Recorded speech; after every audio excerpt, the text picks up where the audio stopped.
वांग्याचं भरीत. वांगे भाजून आणि स्मॅश करून घेतले.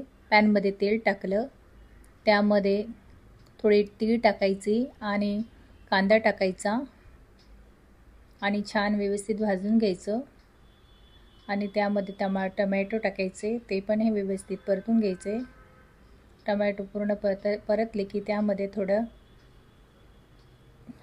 तिखट टाकायचं, हिरवी मिरचीचं पेस्ट टाकायचं आणि हळद टाकायची आणि मीठ टाकायचं आणि ते छान परतून घ्यायचं आणि वरून वांग्याचं भरीत करायला ते टाकायचं, भाजलेले वांगं, आणि ते छान. आणि मग टाकायचं शेंगदाण्याचे कूट.